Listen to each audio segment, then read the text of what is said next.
Welcome. My name is Miss Palmer, and I am your child's pre-AP geometry teacher for the year. I wanted to give you a little bit of background information about the class and some of the important details, as well as some resources that you as a parent can access.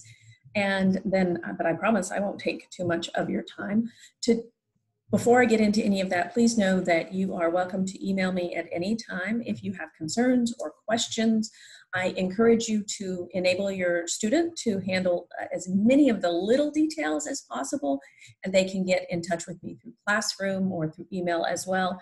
But for anything that you have real concerns about, please reach out, and we will work to resolve anything and answer all your questions insofar as we are able to.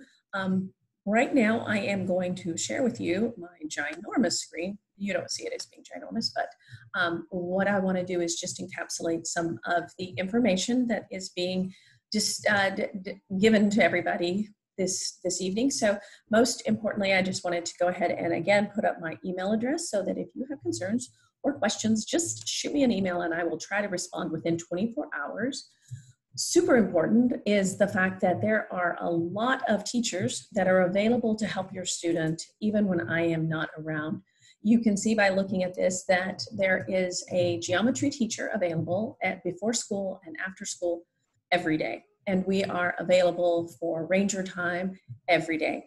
So if I am not available because I am tutoring a different content, or if I have meetings or whatever the case may be, their students are invited and encouraged to jump into another geometry teacher's virtual tutorials until we are cleared and have been allowed to attend in person. But until then, in everyone's Google Classroom, the students have access to this exact same table, but in Google Classroom, these are live links, and a student needs only to click on the link and it will provide them with the Zoom settings that they need to jump into either tutorials or ranger time so that they can get help at any time. We want to provide as much access to help students as possible, and this is how we do it.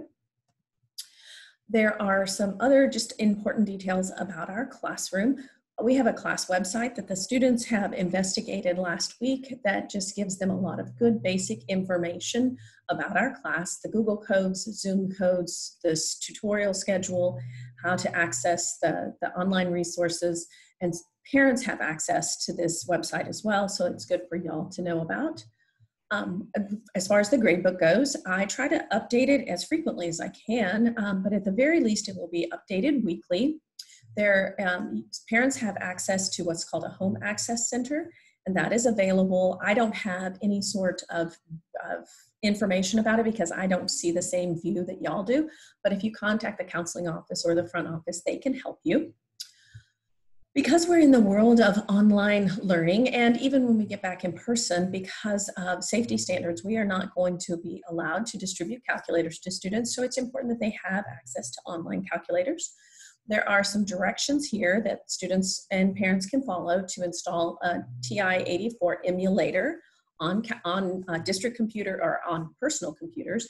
On district computers, you can access through the Software Center the virtual TI. It's a TI-83. I know that on an iPhone, there's a device called, or there's an app called Calculate 84 that is free from the App Store that can be downloaded. That's just a TI-84, and it's really handy to have. I'm assuming there's something very similar on an Android phone. So I encourage you to investigate that because it is nice to have access to a calculator. Let's see, what else do we have here? There are lots of online resources. We have an online textbook. We are using iExcel as a math software platform this year to help us disseminate information about the content and to do formative assessments, see where kids are with their learning, and also to provide some individualized learning opportunities. In this program, there is also some test taking, important standardized test taking resources, questions, and support for ACTs and SATs and those high stakes testing things that students will eventually want to work with. There is also in the Launchpad, which is rocket icon on district laptops, or you can get to it by following this link on a personal laptop or a phone, and it has links inside Launchpad to all of these good resources.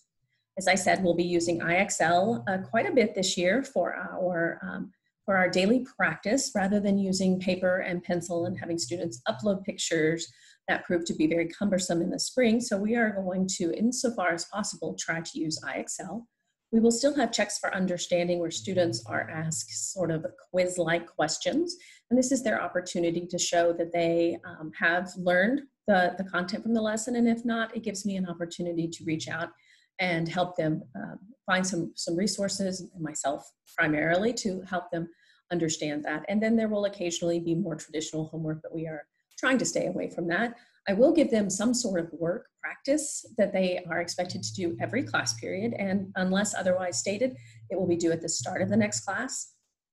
Everything is pushed out through Google Classroom, and Google Classroom is fantastic because it tracks students' assignments and their due dates for students, so they should always know when their assignments are due by checking in their Google Classroom.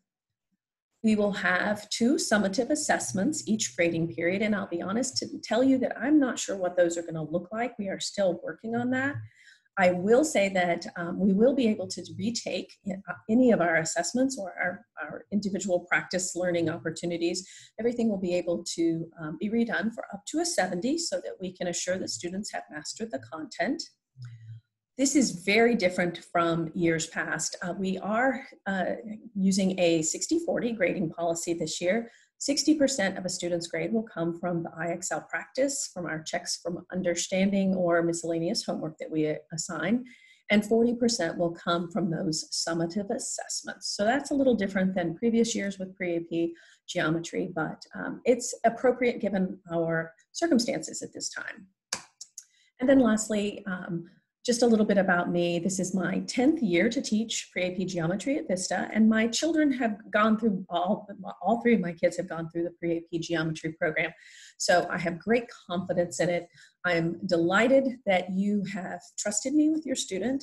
And again, I encourage you to just reach out if you have any questions at all.